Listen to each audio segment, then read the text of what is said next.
um, my English 107 class, and in order to do this paper, I needed to find 10 sources to support my research question. I just said it on my keyboard, that's so disgusting, but I don't really care. So I found like 9 sources, but none of them really quite went along with my own belief on the exact message that I'm trying to put in my paper. So I took it upon myself to create the last source, or like really one of my sources. But I mean, this is the last source that I found, and being as the paper has to be turned in like a week, and I haven't even started it. Um, I'm hoping that me doing this is going to be like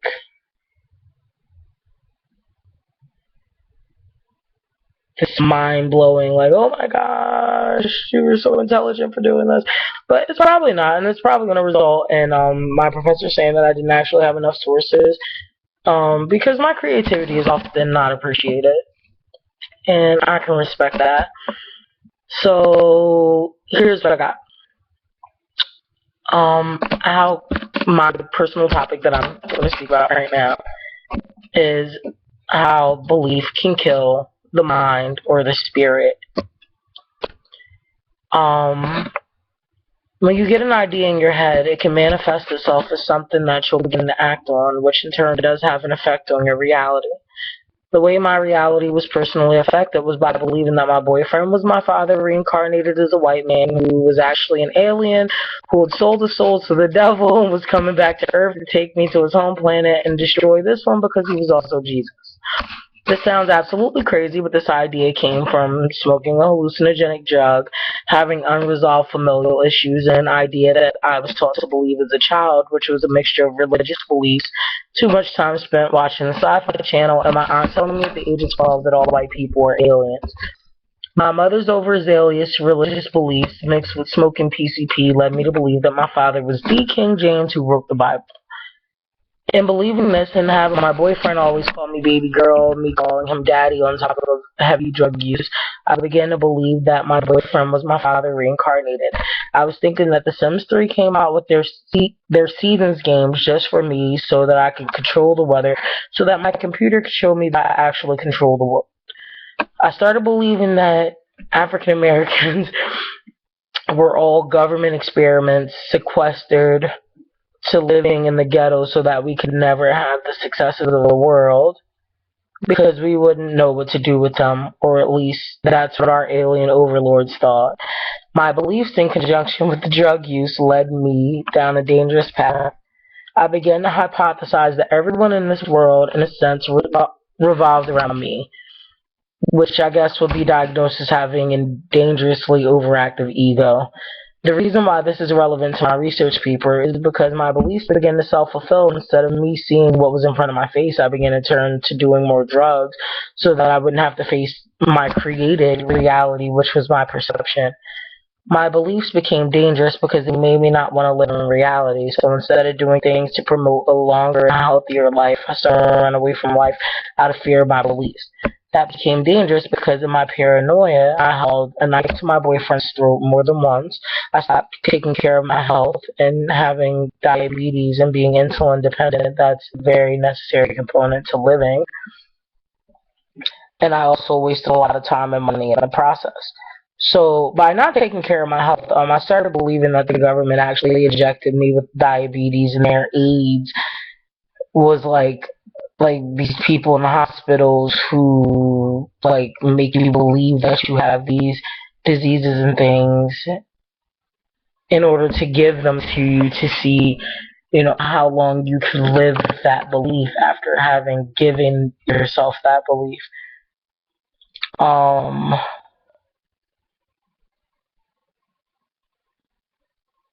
I probably freaked out my friends, and I'm almost certain that I'm failing my classes. It has become even more difficult for me to get homework done, and in a sense I've become my own witch doctor, like in the story How Belief Can Kill, which is what my research paper is going to be based off. My beliefs in general have always taken a turn for destroying my life. I became a gang member because I was insecure about being an intelligent child. This led me down the path of life destruction because I was unable to see that it was okay for me to be different from other people. Meaning, when I went to juvie for like something really stupid, um, I was actually in juvie with criminals who were actual like criminals, and they these people that I was in jail with were like murderers, like literally like murderers, like robbers, killers, and like I'm not even gonna talk about what I was there for. Like now that I think about it, it was really stupid. But when I was in jail, these girls used to laugh at me for being like they were like from the suburbs and they were like drug dealers and like stealing cars and doing like all this crazy shit. And here I was from the hood, and I wasn't into any of that shit. I was actually into like reading books and like just I was kind of a geek, you know. But I wasn't like a good girl. Like obviously I did something to get myself in the juvie, right? But I was kind of a geek, and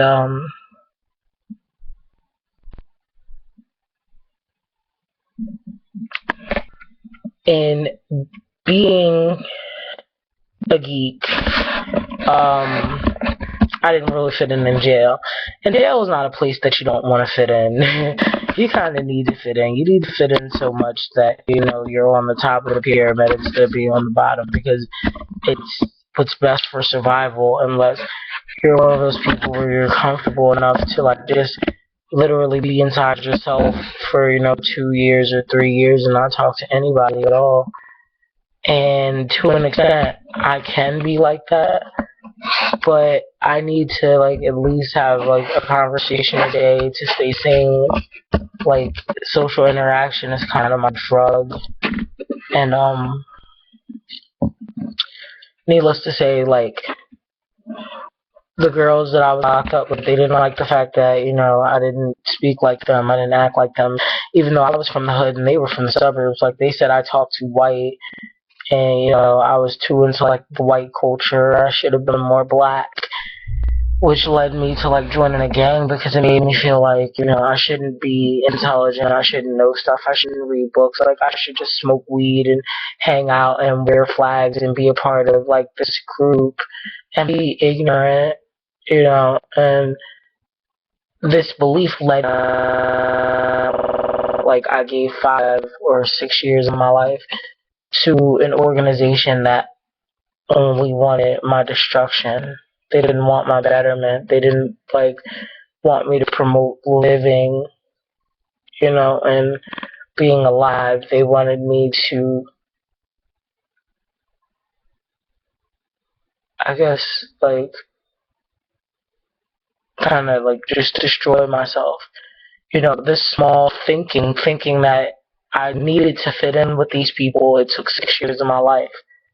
You know, 6 years that I can never get back. 6 years where I did nothing but total destruction to myself and my family. And, you know, as a result, now a lot of my family don't even want to be around me because of the shit that I was doing during this time. And that belief, it altered my life. You know, just that small thought about needing to fit in with people, changed my ability to have my family in my life. Um,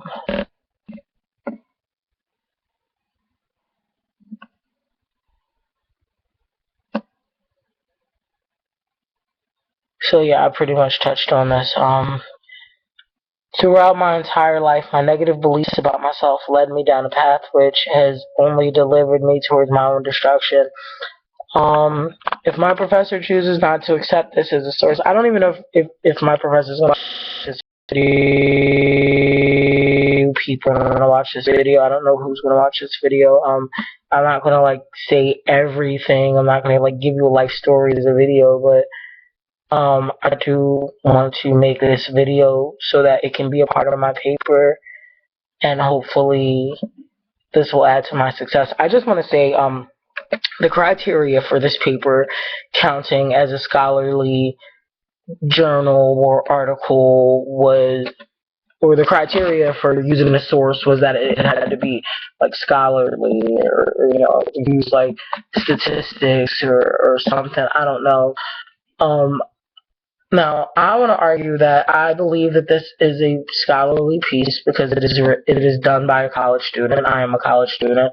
If that's not a scholar, I don't know what is. Bloomfield College has an out of the ass tuition, so I feel like this is a pretty scholarly video, and it's an honest video, and I'm saying how my beliefs personally have destroyed, my ability to live in a certain way. And I haven't gone into like a minute to detail because I don't feel as though it was necessary. But I just wanted to give an example of how my beliefs altered my reality. And I don't know, I'm willing to argue if you don't accept this. I'm willing to argue because, you know, philosophy teaches me that words, like the way you bend them up and shape them and stuff, is ultimately what like constructs an argument, and using these words in their proper definition, and technically this is scholarly, right? So I even have a transcript for this, and I guess that's the end of the video.